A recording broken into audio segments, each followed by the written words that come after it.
आदरणीय प्रियंका गांधी जी।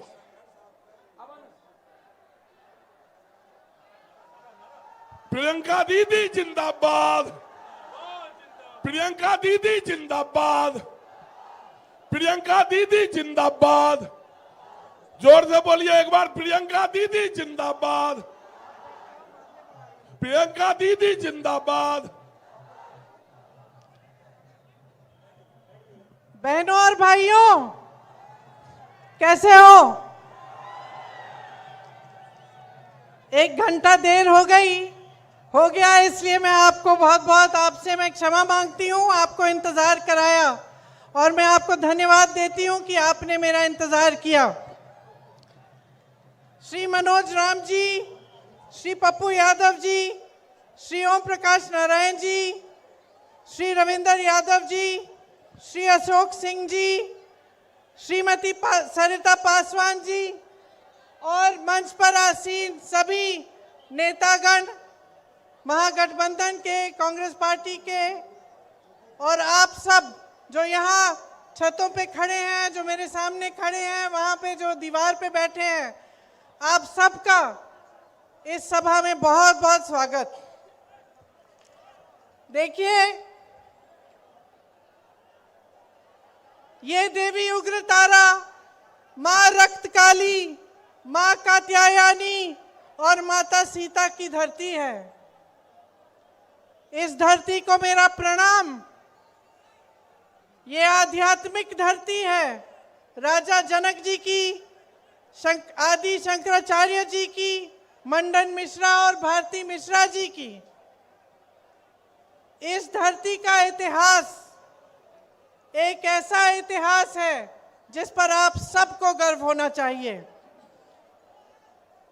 आपको सबसे पहले ये समझना चाहिए कि बिहार प्रदेश का और बिहार के वासियों का इस देश के निर्माण में क्या महत्व है।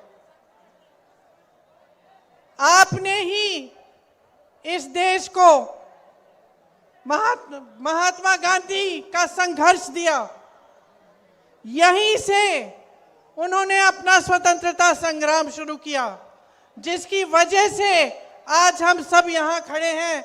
आज आपके भविष्य सामने हैं। आज आपके जितने भी निर्माण के कार्य होते हैं, क्योंकि हम स्वतंत्र हैं, क्योंकि ये देश आज़ाद है, क्योंकि हमारा एक संविधान बना, जिसके लिए महात्मा गांधी ने जो संघर्ष था वो यहाँ से शुरू किया। आप ही ने इस दुनिया को गौतम बुद्ध जी दिए, जिसका नमन पूरा विश्व करता है, जिन्होंने एक रास्ता दिखाया शांति का, हिंसा का। वैसे ही गांधी जी ने एक रास्ता दिखाया जो इस देश की राजनीति में गढ़ा हुआ है, जिसने इस देश की राजनीति की नींव डाली। जो हमारा संविधान है वो इसलिए पैदा हुआ, इसलिए बनाया गया ताकि इस देश का एक एक नागरिक समानता की दृष्टि से देखा जाए, ताकि चाहे प्रधानमंत्री हो, चाहे बड़ा अधिकारी हो, चाहे गांव में एक महिला हो, चाहे किसी भी जाति का हो, किसी भी धर्म का हो, उसे एक वोट मिलता और उसे एक वोट से इस देश की सरकारें बनती हैं और बिगड़ती हैं। तो हमारे संविधान ने जो आपको सबसे बड़ी शक्ति दी वो आपकी वोट की शक्ति है, और उसी शक्ति को आप इस्तेमाल करने जा रहे हैं। तो सबसे पहले तो इस देश में अपनी जगह को पहचानो, अपनी धरती को पहचानो और अपने आप में आत्मविश्वास रखो, गर्व रखो कि आप बिहार के वासी हो, बिहार के नागरिक हो। देखिए, जो भाजपा की सरकार है और जो एनडीए की सरकार यहां बिहार में चल रही है, वो आज आपके वोट को खतरे में डाल रही है। वही जो मूल अधिकार है आपका, जिससे ये देश बनता है, जिससे सरकारें बनती बिगड़ती हैं, उसको खत्म करने की साजिश करते हैं। आपने वोट चोरी के बारे में सुना है? सुना है कि नहीं? सुना है ना? 65 लाख नाम काटे हैं बिहार में से। इसका मतलब है कि 65 लाख लोगों के अधिकार रद्द कर दिए हैं। कौन से अधिकार? और आपके जीवन में क्या क्या फर्क पड़ता है इसके होने से? सिर्फ ये फर्क नहीं है कि वोट के दिन आप जाकर अपना वोट नहीं डाल सकते, ये फर्क नहीं है। सबसे बड़ा फर्क ये है कि जितने भी आपके अधिकार हैं वो आपकी नागरिकता से और आपके वोट से जुड़े हुए हैं। जितनी सरकारी स्कीमें हैं, सरकार से जो जो मिलता है, चाहे पेंशन हो, चाहे मनरेगा में आप काम कर सकते हैं या नहीं, सब इन चीजों से जुड़ा हुआ है। तो जिस दिन आपका वोट कट जाता है उसका मतलब है कि आपकी नागरिकता रद्द कर की जा रही है। उसका मतलब है कि जितनी भी सरकारी स्कीमें हैं सब कुछ ये बाद में आपसे कट जाएंगी। तो ये एक बहुत बड़ी साजिश है और आपको इसको समझना पड़ेगा। तो जब जब आप राजनीतिक दलों, पार्टियों की राजनीति समझते हैं, उनकी विचारधारा को देखते हैं, उनके नेताओं को देखते हैं, तो क्या देखना चाहिए, क्या पूछना चाहिए? आपको हमेशा यह समझना चाहिए कि जो नेता आपके भविष्य के बारे में, आपके वर्तमान के बारे में बात कर रहा है, वो नेता सही है। जो नेता, जो राजनीतिक दल, जिसकी विचारधारा आपके संघर्ष को समझ रही है, वही विचारधारा ठीक है। आज आपकी परिस्थिति क्या है मुझसे अच्छी तरह आप जानते हैं। आज बिहार में 20 सालों से एक ही सरकार चल रही है और ये सरकार जैसे जैसे साल बीतते गए वैसे वैसे बिहार से चली ही नहीं। आज बिहार की सरकार नीतीश जी नहीं चला रहे हैं, उनको चलाने दे ही नहीं रहे हैं। आज यहाँ की सरकार केंद्र से चलती है। जो बड़े बड़े निर्णय होने हैं वो केंद्र में होते हैं। प्रधानमंत्री जी करते हैं, गृह मंत्री जी करते हैं। आज बिहार में बिहार के अपने मुख्यमंत्री का भी सम्मान नहीं है। आप सब सम्मान देते हो लेकिन केंद्र सम्मान नहीं देता। और जब हर चीज केंद्र से चलेगी तो आपकी सुनवाई कहां होगी? जब आपकी सीएम की सुनवाई नहीं हो रही है तब आपकी सुनवाई कहां हो रही है? दूसरी बात समझने वाली यह है कि भाजपा के सबसे बड़े बड़े नेता जो हैं, यहां आए भी थे मेरे ख्याल से, गृह मंत्री जी, प्रधानमंत्री जी, क्या बात करते हैं? हमेशा अतीत की बातें करते हैं कि भाई ये इसलिए बिगड़ा हुआ है क्योंकि जवाहरलाल नेहरू ने बिगाड़ा होगा। आज तुम्हारी गांव में टूटी से पानी इसलिए नहीं आ रहा है क्योंकि इंदिरा जी ने कुछ किया होगा। तुम्हारी सड़क की मरम्मत नहीं हो रही है क्योंकि जवाहरलाल नेहरू ने उस समय कुछ गलत कर दिया होगा। हमेशा अतीत की बातें करते हैं और हमेशा कहीं ना कहीं से किसी ना किसी का अपमान निकाल लेते हैं ताकि आपका ध्यान भटक जाए। कर्नाटका में चुनाव था, वहां गए, कहने लग गए कि कर्नाटका के लोगों का अपमान किया है विपक्ष ने। बंगाल गए तो बंगाल का अपमान। यहां बिहार आते हैं तो कहते हैं कि पूरे विपक्षी दल के सारे नेता बिहार की जनता का अपमान कर रहे हैं। तो मैं सोच रही थी इनका भाषण सुनते हुए कि मैं एक सुझाव देना चाहती हूं प्रधानमंत्री जी को, क्योंकि उनका समय जो है बहुत महत्वपूर्ण है इस देश के लिए।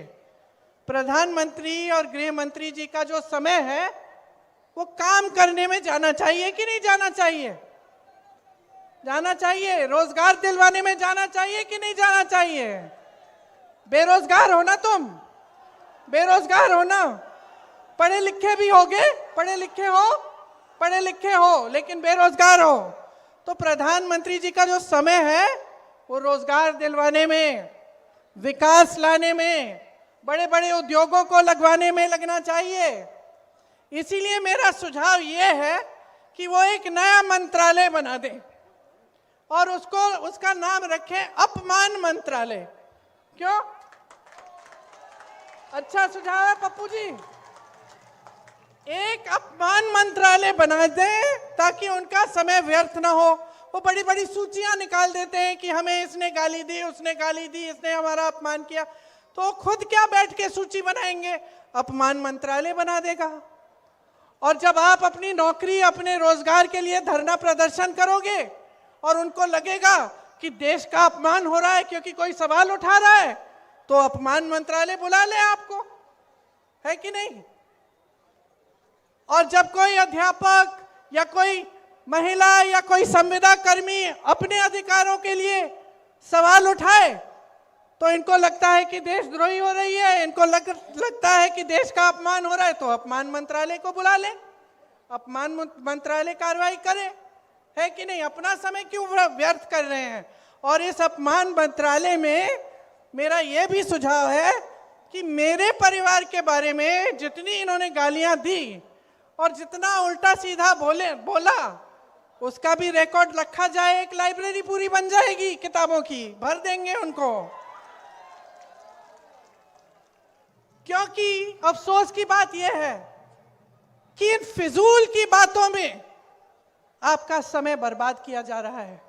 इनके नेता मंच पे आते हैं, आपकी बात नहीं करते, ये नहीं बताते हैं कि आपको कितने रोजगार देंगे, ये नहीं बताते हैं कि बिहार में जो इतनी अच्छी शिक्षा की व्यवस्था थी, जो आईपीएस, आईएएस, आईएफएस के बड़े बड़े अधिकारी भेजती थी देश में, वो ठप क्यों हो गई?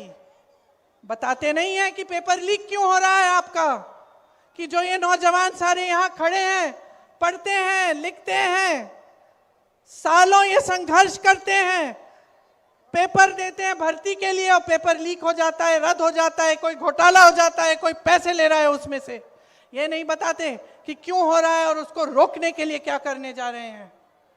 जो ये बड़े बड़े भाजपा के नेता हैं वो आपको सामाजिक न्याय की बात नहीं करेंगे आपके सामने। वो ये नहीं कहेंगे कि आपका हिस्सा, आपका हक आपको मिलना चाहिए। जो बड़े बड़े भाजपा के नेता हैं वो आपको ये नहीं बताएंगे कि बिहार में इतना भ्रष्टाचार क्यों हो रहा है, कितने घोटाले हो रहे हैं, कि जो पैसा आपकी स्कीमों के लिए, आपको आगे बढ़ाने के लिए, आपके विकास के लिए दिया जा रहा है, वो पैसा कोई खा रहा है, वो पैसा आपके पास पहुंच नहीं रहा है। ये बातें नहीं कर रहे हैं। मेरी बहनें यहाँ खड़ी हुई हैं, आपके संघर्ष को कौन पहचान रहा है? कौन पहचान रहा है?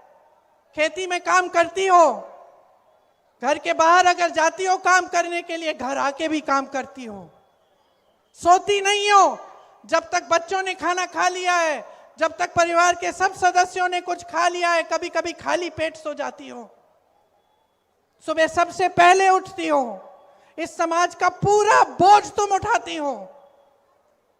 परिवार की परवरिश, बच्चों की परवरिश, परिवार का देखभाल, बड़ों का देखभाल, छोटों का देखभाल, सब आप कर रही हो। कोई पूछने वाला है? किसी ने आपको कुछ दिया? अब चुनाव आ रहा है तो 10,000 रुपए दिए जा रहे हैं। ये 10,000 रुपए जो आज दिए जा रहे हैं 20 सालों के लिए कहां थे? आपको 20 साल क्यों इंतजार करना पड़ा इसके लिए? आपका मजाक क्यों उड़ाया जा रहा है? चुनाव के एक हफ्ते पहले ये ऐलान करते हैं कि 10,000 रुपए देंगे और अब बांटना शुरू, तो ये पैसे कहां थे इससे पहले? क्या इससे पहले महिला संघर्ष नहीं कर रही थी? क्या इससे पहले महिला भूखी नहीं सो रही थी? क्या इससे पहले महिलाओं पे अपराध नहीं हो रहा था? 20 सालों से आप सरकार में हैं, आज सूझा है आपको ये? इसका मतलब क्या है बहनों? समझ लो अच्छी तरह। आपकी कोई सहेली है जिसका पति पीता है? रोज घर आके मारता होगा, तो रोज घर आके अगर मारता है और एक दिन अचानक कहने लगा कि लो मैं तुम्हारे लिए एक महल बनाने वाला हूं, अब मैं तुमको बहुत अच्छी तरह रखूंगा, मैं कभी तुम्हें मारूंगा नहीं, मैं हमेशा तुमसे अच्छी तरह बात करूंगा तो तुम क्या कहोगी अपनी सहेली को? इसकी बातों में मत पड़ो बहन, यही कहोगी ना? कहोगी इसकी बातों में मत पड़ो बहन, जो ये रोज करता है उसको देखो, आज कह रहा है कल फिर से पीटेगा, यही कहोगी ना? यही कहोगी ना? क्योंकि महिलाएं जो हैं नियत को पहचानना जानती हैं। मैं भी महिला हूं, मैं जानती हूं, नियत को पहचानना जानते हैं हम जानते हैं कि कौन करता है हमारे लिए और कौन नहीं करता। हम जानते हैं कि 20 सालों से हम भटक रहे हैं, हम संघर्ष कर रहे हैं, हमारी कोई सुनवाई नहीं है, और चुनाव के 1 हफ्ते पहले आपने 10,000 रुपए देना शुरू कर दिया।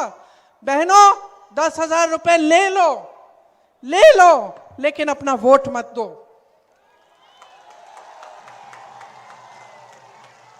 ये वोट जो है ना, ये आपका अधिकार है, आपकी शक्ति है, ये आपकी शक्ति है, इसको पहचानो। आधी आबादी हो आप, आधी आबादी हो।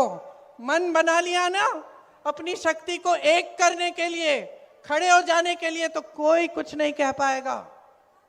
मन बना लो कि एक ऐसी सरकार चाहिए जो आपके बच्चों का, आपका और आपके परिवारों का भविष्य को देखे और उज्जवल बनाए। आज महंगाई इतनी है कि किसानी खेती से कमा नहीं पा रहे हो। यहां से कितने लोग पलायन करके बड़े बड़े शहर में जाते हैं? हाथ उठाओ। किसी को बिहार में रोजगार मिल रहा है?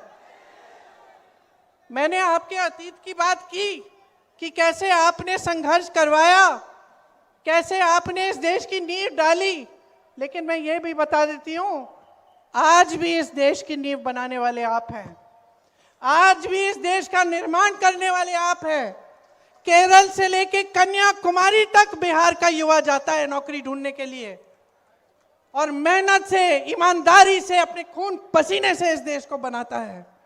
आपको बाहर जाना पड़ता है, पलायन करना पड़ता है, क्योंकि यहां आपको कुछ मिल नहीं रहा है। अपने परिवारों को छोड़कर एक छोटे से कमरे में किसी बड़े शहर में जहां कोई अपना नहीं है, वहां 4-5 और युवाओं के साथ आपको रहना पड़ता है। दिन रात संघर्ष करते हो, कोई टाइमिंग नहीं, कोई ठीक तरह से आपको वेतन नहीं दे रहा है, कोई अच्छा रोजगार नहीं मिल रहा है, फिर भी आप करते हो। फिर भी आप अपने परिवारों को सिर्फ त्योहारों के समय, जब छुट्टी मिलती है तब मिलते हो, तब घर आ पाते हो। यहाँ खेती करते थे, खेती से कमाई होती थी, आज खेती से कमाई नहीं है।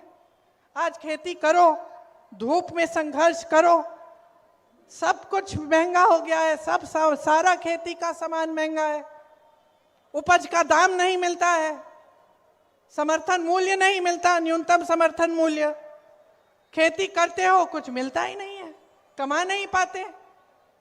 और उधर जितने भी बड़े बड़े उद्योग हैं, जिससे पहले नौकरियां मिलती थी, जिसमें लोग मरते थे उन नौकरियों के लिए, सब लोग चाहते थे कि हमें सरकारी रोजगार चाहिए। क्यों?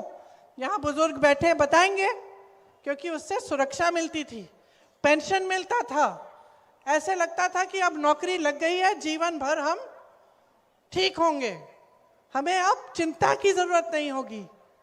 आज की परिस्थिति क्या है बहनों और भाइयों? आज जितने भी वो बड़े बड़े उद्योग थे, सब मोदी जी ने अपने बड़े बड़े दोस्तों को, उद्योगपतियों को दे दिए हैं। यहाँ के हवाई अड्डे आप देखिए, अभी तो एक ये बात निकली कि उनके जो बड़े मित्र हैं, बड़े उद्योगपति अडानी जी, उनको 1 रुपए पर एकड़ के दाम में बिहार की जमीन दे दी, हजारों एकड़ जमीन दे दी 1 रुपए के दाम में। और अगर आप जाते खरीदने वो जमीन, कितने की बिकती? आपको लोन लेना पड़ता, आपको कहीं से पैसे इकट्ठे करने पड़ते हैं उसी जमीन के लिए, जो मुफ्त में इतने बड़े बड़े उद्योगपतियों को दी जा रही है। आप लोन लेते हो, आपका लोन कभी माफ नहीं होता। 20 सालों में कब माफ हुए आपके लोन? कभी नहीं। आपको पढ़ाने के लिए आपके माँ बाप कितने संघर्ष करते हैं, कैसे पैसे इकट्ठे करते हैं, आप जानते होंगे। आपके लोन माफ नहीं होते, लेकिन अडानी जी, अंबानी जी, उनके हजारों करोड़ रुपयों के, हजारों लाख करोड़ रुपयों के लोन माफ हुए हैं। इतनी बड़ी रकम है कि मैं भूल जाती हूं कि लाख करोड़ है कि कितना है। सच, हम लोग हंसते हैं, लेकिन हंसने की बात नहीं है, क्योंकि ये माफ कैसे होते हैं? आप ही के पैसों से, देश की संपत्ति से, देश के बैंकों से। तो यहां असलियत क्या है? आज बिहार की असलियत यह है कि रोजगार नहीं है, संघर्ष ही संघर्ष है। खेती किसानी से कुछ कमाया नहीं जा रहा। जो छोटे रोजगार, छोटे व्यापारी थे, छोटे दुकानदार थे, जो छोटे छोटे बिजनेस कर रहे थे, उनको मजबूत करने के लिए कुछ नहीं किया गया, बल्कि नोटबंदी ले आए थे कुछ सालों पहले, जिससे काफी लोग तबाह भी हो गए। बड़ी मुश्किल से फिर से उठाया उन्होंने अपना बिजनेस। तो ना आपको रोजगार मिल रहा है, ना शिक्षा की सुविधाएं हैं, ना महिला सुरक्षित है, ना महिलाओं के लिए रोजगार है। तो 20 सालों में किया क्या है इन्होंने किया क्या है? आप बताओ। कुछ नहीं किया। क्या आप चाहते हैं कि आप रोजगार के लिए कहीं और जाएं? क्या सब ये नहीं चाहते कि अपने परिवार के साथ रहें, कि अपने बच्चों को पास रखें, बच्चों की परवरिश में शामिल हो? क्या सब नहीं चाहते कि यहीं पे रोजगार मिले, शिक्षा मिले, यहीं पे भविष्य उज्जवल हो? सब चाहते हैं। कोई ऐसा नहीं है जो चाहता है कि कहीं दूर दराज जगह जाके अपना जीवन बनाए, अपना भविष्य बनाए। यहां पे बहुत मुद्दे हैं। बाढ़ आती है, जो कोसी नदी है उसमें बाढ़ आती है हर साल, और आपको बहुत दिक्कत होती है। बहुत गरीबी है इस इलाके में। हमारे समय में जब कांग्रेस की केंद्र में सरकार थी, तो बाढ़ को राष्ट्रीय आपदा घोषित किया था, ताकि अगर बाढ़ आती थी, नुकसान होता था, तो आपको केंद्र सरकार की तरफ से कुछ मिल जाता था नुकसान को रोकने के लिए, ताकि आप कुछ कर सकते हैं उसके साथ। आज कुछ नहीं मिलता है आपको। यहाँ के जो धर्म स्थल हैं, उनका कितना विकास हो सकता है? किसी ने किया है 20 सालों में? सहरसा में कोई विकास नहीं है, कोई बड़ा अस्पताल नहीं है, कोई अच्छे अच्छे शिक्षा के संस्थान नहीं है। यहाँ का जो रेलवे ओवरब्रिज है, कितने समय से बनना है, अभी तक नहीं बना। तो ये सब आपकी समस्याएं हैं। और अगर जब तक आप एक एक नेता को इन समस्याओं के लिए जिम्मेदार नहीं बनाएंगे, जब तक आप अपनी आवाज उठाएंगे नहीं, जब तक आप अपनी शक्ति को पहचानेंगे नहीं, जब तक आप हर नेता को ये नहीं कहोगे कि तुम यहां आकर मुझे वादे करोगे, अगर पूरा नहीं हुआ तो तुमको निकाल देंगे, खदेड़ देंगे, तब तक कुछ नहीं बदलने वाला। और मैं सिर्फ भाजपा के नेता के बारे में नहीं कह रही हूं, मैं कह रही हूं कि आज मैं आपके सामने आई हूं। अगर मैं कुछ वादे करके गई और वो वादे पूरे नहीं हुए, तो मुझे भी आप कह देना कि अगली बार मत आओ। यहां प्रधानमंत्री जी, अमित शाह जी आते हैं, बोलते हैं मैं कितना दूं बिहार को, कितना पे बताओ, 50 करोड़ दूं, 75 करोड़ दूं। पूछिए 20 सालों में क्यों नहीं दिया? पूछिए उनसे, कहिए उनको कि यहां हमारा गुजारा नहीं हो पा रहा है, हम दुकान जाते हैं, कुछ खरीद नहीं पा रहे हैं त्योहार के लिए। त्योहार आता है, जी घबराता है कि दिवाली आ रही है, छठ का त्योहार है, मेहमान आएंगे, खाना कैसे खिलाएंगे, बच्चा बीमार होगा, दवाई कैसे दिलवाएंगे, घबराहट होती है। समझाओ इनको, क्योंकि अंधे हो गए हैं, देख नहीं रहे हैं ये लोग, समझ नहीं पा रहे हैं कि किस दलदल में इन्होंने डाल दिया इस देश की जनता को। किस दलदल में खड़े हो आप कि सामने भविष्य नहीं दिख रहा है, रोजगार नहीं दिख रहा है, शिक्षा हो जाती है, नौजवान लड़का है, नौजवान लड़कियां हैं, इंतजार करती रहती हैं कि नियुक्तियां हो जाएंगी, हमने पेपर दिया है, हमने इम्तिहान दिया है, नौकरी के लिए मिल जाएगी मिल जाएगी। आपको मालूम है यूपी में एक लड़का मिला मुझे, और ऐसे हजारों लड़के होंगे, हजारों होंगे। उसने कहा दीदी मेरी शादी तक नहीं हुई। मैंने कहा क्या हुआ? कहता है मैं 28 साल का हो गया हूं, मैंने सारी पढ़ाई लिखाई की है, मैंने पेपर दिया, फिर से दिया, फिर से दिया, और मैं इंतजार करता रहता हूं कि मेरी नियुक्ति हो जाएगी, लिस्ट निकल आएगी। वो लिस्ट ही नहीं निकलती। फिर मैं सोचता हूं कि कहाँ मैं जाके किसी दूसरी नई नौकरी के लिए एप्लीकेशन लगाऊंगा, इसी के लिए इंतजार कर लेता हूं। इतना संघर्ष किया, और करते करते करते साल निकल गए, लड़का बड़ा हो गया, शादी भी नहीं हो पाई, रोजगार भी नहीं मिला। ऐसा सिर्फ एक जने के साथ नहीं है, तमाम नौजवानों की ये हालत है। तो बदलाव लाना है, और बदलाव आपके हाथों में है। यही तो सुंदरता है हमारे देश के बारे में। हमारा लोकतंत्र है, और लोकतंत्र का मतलब है कि हमारे संविधान ने आपको वोट दिया, जिससे आप किसी की भी सरकार निकाल सकते हो, आप कोई भी सरकार बदल सकते हो। तो जागोगे कि नहीं? नहीं, मुझे सुनाई नहीं दिया, फिर से बोलो, जागोगे कि नहीं? बदलनी है अपनी परिस्थिति की नहीं? रोजगार यहां चाहिए कि नहीं चाहिए? बोलो हमें चाहिए। बोलो शिक्षा हमें यहां चाहिए। बोलो चाहिए। और अपना मन बनाओ, चुनाव आ रहा है, आने दो सबको मंच पे, देने दो बढ़िया बढ़िया भाषण, सुन लो सबकी बातें, लेकिन उनकी बातों का आकलन करो। अपनी समझदारी, अपने विवेक का इस्तेमाल करो। क्या किया है उन्होंने 20 सालों में, उसको ठीक तरह से समझो। खास तौर से मेरी बहनें, हमें लगता है कि कोई हमें कुछ दे रहा है तो हमारा भी उनके प्रति कोई एहसान होता है, चलो 10,000 रुपए दे दिए, हम वोट डाल देते हैं। नहीं नहीं बहनों, नहीं।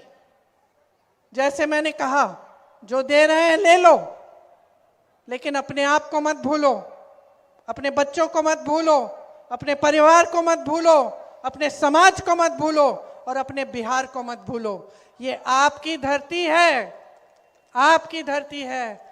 गर्व करो इस पे। इसमें कितनी काबिलियत है, लेकिन उस काबिलियत को व्यर्थ किया जा रहा है। अगर आप सबकी काबिलियत, इतने सारे नौजवान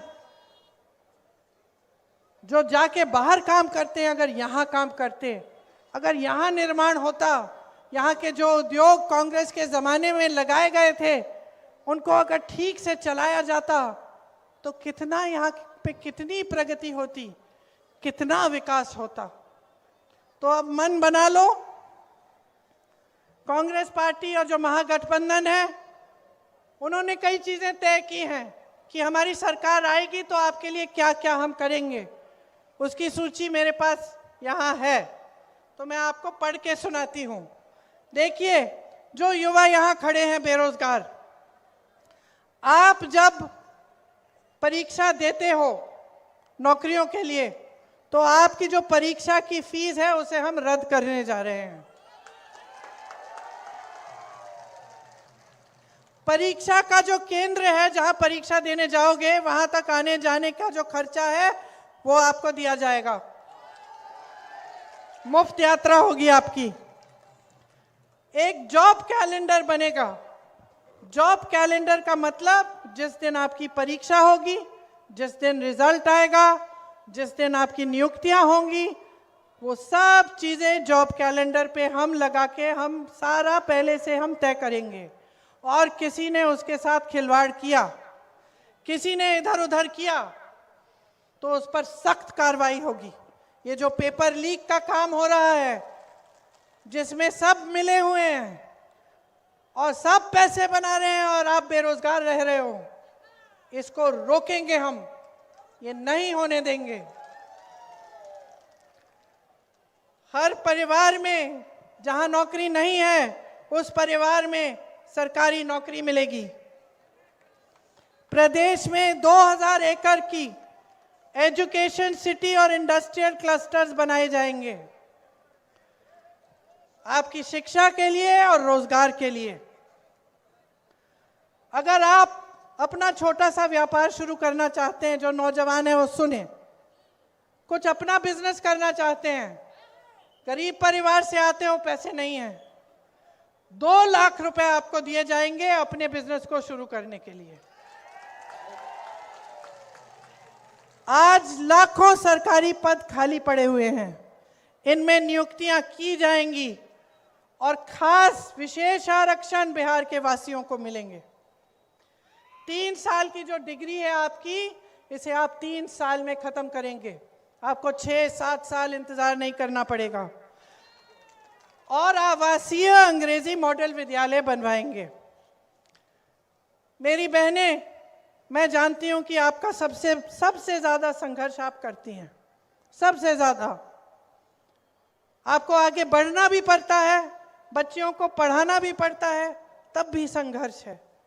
समाज भी सहायता नहीं करता ठीक ढंग से, न सरकार से आपको ठीक ढंग से सहायता मिलती है।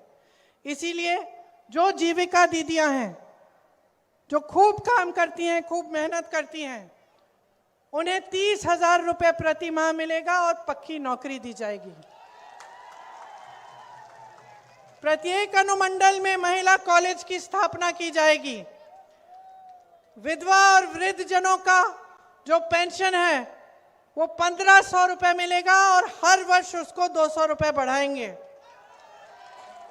मेरी बहनें, माई बहन मान योजना के तहत आपको 2,500 रुपए प्रति माह सीधे आपके खाते में दिए जाएंगे। ये चुनाव के समय का 10,000 रुपए की घूस नहीं है, ये आपको हर महीने मिलेंगे। आज आपको 10,000 मिल रहे हैं, क्या पता आगे वो दें या ना दें जब चुनाव खत्म हो जाएगा। 20 सालों से तो दिया नहीं।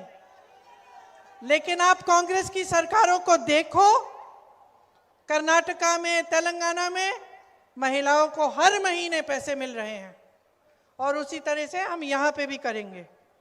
भूमिहीन परिवारों को मकान हेतु 3 से 5 डिसमिल जमीन दी जाएगी और वो जमीन परिवार की महिलाओं के नाम की जाएगी, तो आपके नाम जमीन दी जाएगी। राजस्थान में कांग्रेस की सरकार थी, वहां 25 लाख रुपए स्वास्थ्य बीमा मिलता था। इसका मतलब है कि कोई भी इलाज हो, कोई भी बीमारी हो, कैंसर हो, हार्ट की बीमारी हो, आपको हार्ट का ऑपरेशन कराना है, आपको कैंसर के लिए कीमोथेरेपी का इलाज कराना है, आपको 25 लाख रुपए तक मुफ्त का इलाज मिलेगा। फिर से खोखली बात नहीं है, ये किया था कांग्रेस की सरकार ने राजस्थान में। मैं खुद मिली उन लोगों से जिनकी पूरी हार्ट की सर्जरी हुई और 1 पैसा 1 रुपया नहीं देना पड़ा। रो रहे थे वो लोग जब मुझे मिले, कहा कि ऐसी स्कीम, इतनी अच्छी स्कीम है, पूरे देश भर में लागू कराओ। तो इसलिए हम बिहार में लागू कराना चाहते हैं। जो सरकारी अधिकारी है, जो सरकारी नौकरी करते हैं, वो हमेशा पुरानी पेंशन की बात करते हैं, पुरानी पेंशन चाहते हैं और पुराना पेंशन आपको बिहार में अगर हमारी सरकार आएगी तो मिलेगा। ये जो संविदा कर्मियों और आउटसोर्सिंग पर जो काम करते हैं, इस पर कार्यरत कर्मचारियों को स्थायी बनाया जाएगा ताकि आपको घबराहट ना हो, आपकी भी नौकरी स्थायी हो जाए। 5 नए एक्सप्रेसवे बनाए जाएंगे। दिव्यांग पेंशन 3,000 रुपए का दिया जाएगा और किसान भाइयों के लिए न्यूनतम समर्थन मूल्य का हम गारंटी दे रहे हैं। मंडी की व्यवस्था बनाएंगे। मनरेगा में 300 रुपए प्रतिदिन आपको मिलेंगे और काम के दिन हम 2 गुना करेंगे। 200 यूनिट बिजली आपको हम मुफ्त दिलवाएंगे।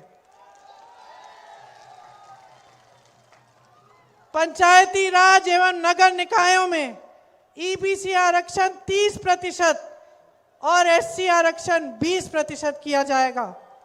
अति पिछड़ा वर्ग अत्याचार निवारण अधिनियम बनाया जाएगा। आप पर अत्याचार रोकने के लिए निजी शिक्षा संस्थानों में भी आरक्षण लागू होगा। ये सारे काम हम करना चाहते हैं और हम चाहते हैं कि बिहार का एक एक वासी आगे बढ़े, कि आपकी प्रगति हो, कि ये जो पलायन की जो समस्या है ये खत्म हो जाए, कि आपको यहाँ रोजगार मिले, आपके हाथ यहाँ मजबूत बने। और मेरी बहनें, आपके लिए हम चाहते हैं कि आपके भविष्य अच्छे बने, कि आपकी घबराहट दूर हो जाए, आपको शक्ति मिले। तो आप अगर अपने आप को, जनता को मजबूती देने का काम करना चाहते हैं तो आप महागठबंधन की सरकार लाइए। आइए, इनको जानते हैं आप? जानते हैं? ये खूब संघर्षशील है, मेहनती है और ईमानदारी से आपके लिए काम करेंगी। सरिता पासवान जी महागठबंधन की यहाँ की उम्मीदवार हैं। आप इनके हाथ मजबूत करिए, इससे आपकी शक्ति बढ़ेगी, आप मजबूत होंगे और आपका एक उज्जवल भविष्य बनेगा। तो आपने मेरी सारी बातें बड़ी ध्यान से सुनी है। आशा है कि जिस दिन पोलिंग है, जिस दिन आपको वोट डालने जाना होगा, उस दिन भी आप मेरी बातों को याद रखेंगे, अपने दिल में रखेंगे और अपना वोट अपने ही लिए डालेंगे। बिहार के लिए, अपने परिवार के लिए, अपने गांव के लिए, अपने समाज के लिए, अपने शहर के लिए, अपने महान प्रदेश के लिए जिसने इस देश का निर्माण किया।